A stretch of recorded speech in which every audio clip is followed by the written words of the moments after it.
किसके बुलाने पर आते? असदुद्दीन ओवैसी के बुलाने पे आते। अमित शाह भी असदुद्दीन ओवैसी के बुलाने पे आते। योगी भी असदुद्दीन ओवैसी के बुलाने पे आते कि बीजेपी दंगों की बात करती है, मजलिस इत्तेहादुल मुस्लिमीन दंगों की बात करती है। देश के गृह मंत्री हैदराबाद आते हैं, तेलंगाना आते हैं, किसके बुलाने पर आते? असदुद्दीन ओवैसी के बुलाने पे आते। अमित शाह भी असदुद्दीन ओवैसी के बुलाने पे आते। योगी भी असदुद्दीन ओवैसी के बुलाने पे आते। माजी में आज जाके देखेंगे बल्दिया के इंतखाबात के वक्त योगी आता है, पोलराइज करता है और बीजेपी के उम्मीदवारों को जिताता है। ये बुलाते हैं। गृह मंत्री कह रहे हैं कि अगर हमारी सरकार तेलंगाना में 4% तहफुजात को रद्द कर देंगे। वो तो पहले ही बोल चुके, एग्जीक्यूटिव मीटिंग में बोलते, एग्जीक्यूटिव मीटिंग से पहले भी बोल चुके। तो बीजेपी का काम है सिर्फ पोलराइज करना। बीजेपी के पास है क्या? हिंदुत्व, नेशनलिज्म की बात करते। हाल हकीकत में ना वो हिंदुओं के हैं ना वो मुसलमानों के। वो दीमक की तरह है जो हमारे मुल्क को खाए जा रहे हैं। पूरे दंगे फिसाद बीजेपी की वजह से होते हैं।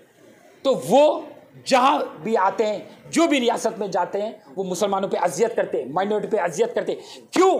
मेरे को बताइए। अगर से वाकई में बीजेपी सेक्युलरिज्म की बात करते, 4% तहफुजात क्यों रद्द करने की बात करे अमित शाह? बल्कि सुधीर कमीशन की रिपोर्ट नहीं मालूम कि रियासत तेलंगाना में मुसलमान SC ST से भी बिछड़े हुए हैं, पसपंदा हालत में। 60% मुसलमान बिलो पॉवर्टी लाइन है। 43% के पास घर नहीं है। 40% ऐसे लोग हैं जो सुबह कमाएंगे तो शाम में रोटी खाएंगे। सिर्फ 19% लोग नौकरी पे, 16% बच्चे स्कूल को नहीं जाते। जब इतनी गुर्बत है, गरीबी है, तो अमित शाह कैसा बोल सकते हैं कि 4% तहफुजात हम रद्द कर सकते? पोलराइज करने आते हैं, हिंदुत्व का जहर उगलने आते हैं। तो उनका हथियार है हिंदुत्व। हिंदुत्व का हथियार है। आज मॉब लिंचिंग किसके वजह से होती है? मसाजिदा शहीद किसके वजह से होती है? बुलडोजर किस पे चढ़ाया जाता है? इनके बोलने पर। तो हिंदू राष्ट्र बनाना चाह रहे। और अल्लाह की कसम, राशिद खान जब तक जिंदा है, राशिद खान के सीने में जब तक धड़कन है, राशिद खान हिंदू राष्ट्र बनने नहीं देगा। हिंदुस्तान आपने भी एक बात कहा कि असदुद्दीन ओवैसी के बुलाने पे योगी आदित्यनाथ और अमित शाह हैदराबाद आते हैं। बेशक असदुद्दीन ओवैसी के बुलाने पर ही बीजेपी के बड़े कायदीन आते हैं, पोलराइज करते हैं, मजहब का जहर उगलते हैं, फायदा पहुंचाते हैं, इनको चले जाते हैं। इनका काम है पोलराइज करना। आपको मैं इसका सबूत पेश करता हूं। 2 दिन पहले असदुद्दीन ओवैसी हल्के नामपल्ली में कहते हैं कि दिल्ली से RSS के लोग आकर कांग्रेस के उम्मीदवार की मदद कर रहे हैं। कांग्रेस उम्मीदवार की मदद कर रहे। बीजेपी का कैंडिडेट घर में बैठा हुआ है। ये क्यों बोल रहे हैं? क्यों? आप समझने की कोशिश करो। क्या कोई RSS बीजेपी का बंदा कांग्रेस की मदद कर सकता है? वो यहाँ के मुसलमान को डरा रहे हैं। हिंदू मुसलमान पोलराइज कर रहे हैं और मुसलमानों को बता रहे हैं कि देखो RSS के लोग आकर पदयात्रा कर रहे हैं, कांग्रेस के उम्मीदवार को मदद कर रहे हैं। दंगे फिसाद होने के इम्कानात है, तो लिहाजा मजलिस इत्तेहादुल मुस्लिमीन को वोट करिए। तो ये मुसलमान के मुहाफिज है। ये डराया जा रहा है। क्यों डराया जा रहा है? आप डेवलपमेंट की बात करो, असदुद्दीन ओवैसी तरक्की की बात करो, तालीम की बात करो, बस्तियों में गुर्बत है उसकी बारे में वो ने बात करके डरा रहे हैं, दंगों की बात कर रहे थे। तो यहाँ से वाज़ेह तौर पे समझ में आता है कि बीजेपी दंगों की बात करती है, मजलिस इत्तेहादुल मुस्लिमीन दंगों की बात करती है। और एक चेहरे के 2 आंख है बीजेपी और MIM। दूसरे रियासतों में वो तरक्की की बात करते, मुसलमानों की बात करते। यहाँ पर जब मुसलमानों के पर अजियत होती है तो खामोशी इख्तियार करते। पेरू खान का मसला रहने दो, मॉब लिंचिंग में वो बढ़ चढ़कर आगे हिस्सा लेते और उनके हित में बयान देते। चाहे जुनेद और नासिर का कत्ल हो दो, वो बढ़ चढ़कर हिस्सा लेते, वो बात करते। अखलाक का क्यों रहने दो, वो बात करते। मगर रियासत तेलंगाना में आलेर एनकाउंटर होता है, वो खामोशी इख्तियार करते। किशन बाग में फायरिंग होती, खामोशी इख्तियार करते। उस्मान नगर में बस्तियों में लाश आती रहते सैलाब के, वो चीज़ को लेके खामोशी इख्तियार करते। कस्टडी डेथ खदीर की हुई, उसको लेके खामोशी इख्तियार करते। तो पूरे मुख्तलिफ रियासत के मुसलमानों को समझना चाहिए कि असदुद्दीन ओवैसी मुसलमानों की पीठ पे खंजर भोंकते हैं, सिर्फ सियासत करते, मसाजिदों पे सियासत करते, मुसलमान कौम पे सियासत करते। उनको कौम का ना जज्बा है ना मोहब्बत है कौम से।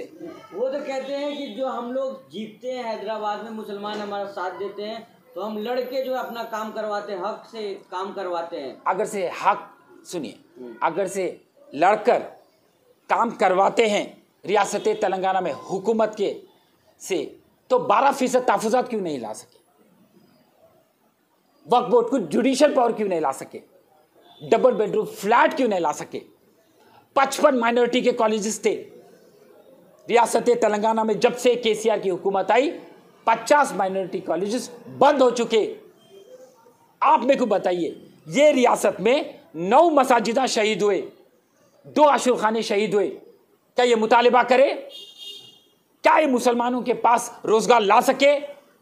कुल मिला के 9 सालों में 12,000 करोड़ माइनॉरिटी का बजट, जिसमें इस्तेमाल हुआ सिर्फ 6,000 करोड़।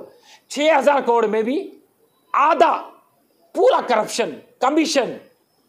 अब आप कहां से बताएंगे कि ये हक का फैसला करते, इंसाफ का फैसला करते? मेरे को बताइए, अगर से वाकई में अगर से हक का फैसला करते, हुकूमत से मुतालिबा करके मुसलमानों को हक दिलाते, तो फिर 12% तहफ़्फ़ुज़ात क्यों नहीं मिला?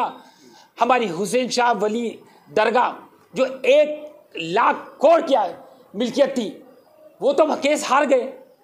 हम लोअर कोर्ट में जीते, हाई कोर्ट में जीते, सुप्रीम कोर्ट में। इन लोगों की कोताही की वजह से, वक्फ बोर्ड की कोताही की वजह से, हुकूमत की कोताही की वजह से हम हार गए वो केस। और ये टीआरएस का साथ देती है एमआईएम। देखिए, फिल वक्त अगर से आप माजी में जाके देखेंगे, खुसूसन हैदराबाद में, जहाँ पर असदुद्दीन ओवैसी की कॉन्स्टिट्यूंसी है, हैदराबाद पार्लियामेंट कॉन्स्टिट्यूंसी है, वहाँ पर जाके देखेंगे डेवलपमेंट नाम का कोई चीज़ आपको नज़र नहीं आएगी। ना तो मेट्रो रेल उधर वहाँ पर आया, नहीं तो आईटी हब बना, नहीं तो एजुकेशन हब बना, ना तो मास्टर प्लान आया। वहाँ के बस्तियों में भी गरीबी है, बेरोज़गारी है, लाचारी है, बीमारी है, किसी को रोज़गार नहीं मिला। तो ये बात अच्छी तरीके से आवाम को समझ में आ चुकी। और एमआईएम, असदुद्दीन ओवैसी बीजेपी की बी टीम है। पूरे हिंदुस्तान में वो हर रियासत में जाकर मुसलमानों के वोटों में इंतशार पैदा कर बीजेपी की मदद करते। ये बाखूबी मुसलमान को आज अच्छी तरीके से पता हो चुका कि एमआईएम बीजेपी की बी टीम है। और आज अगर आप सोचिए फिर एमआईएम जीती क्यों? एमआईएम जीती क्योंकि बोगस वोटिंगों की वजह से। हैदराबाद पार्लियामेंट्री कॉन्स्टिट्यूंसी में असदुद्दीन ओवैसी के कॉन्स्टिट्यूंसी में 5 लाख बोगस वोट है। अगर से आप बताओ, वो तो मैं बताने के लिए भी तैयार हूँ। लेकिन वो तो पूरे देश भर में फिरते हैं, कहते हैं अगर आपको विकास देखना है तो हैदराबाद में आइए, किस तरह से हमने हैदराबाद में विकास किया है। लोग हमें यहाँ विकास के नाम पे ही वोट देते हैं। देखिए, अगर से जाके वो दूसरी रियासत में डेवलपमेंट की बात करते हैं, तरक्की की बात करते हैं, एजुकेशन की बात करते, तो आप हैदराबाद पार्लियामेंट्री से खाली 1 किलोमीटर की दूरी पे मैं आपको लेके चलता हूँ वहाँ के बस्तियों में। आप मेरे को बताइए डेवलपमेंट कहाँ पर आया, आप मेरे को बताइए मेट्रो रेल कहाँ पर है, मास्टर प्लान कहाँ पर है। आपको वहाँ के बस्तियों में ले चलता हूँ, वहाँ की आवाम से आप गुफ्तगू कीजिए, बातचीत कीजिए, पूछिए कि डबल बेडरूम फ्लैट मिला क्या, किसी को रोज़गार मिला क्या, तरक्की आई क्या, ड्रेनेज सिस्टम इम्प्रॉपर, सड़क टूटी फूटी, बिजली के तार लटके हुए, कहीं पर रोशनी नहीं, कहीं पे प्लेग्राउंड्स नहीं है।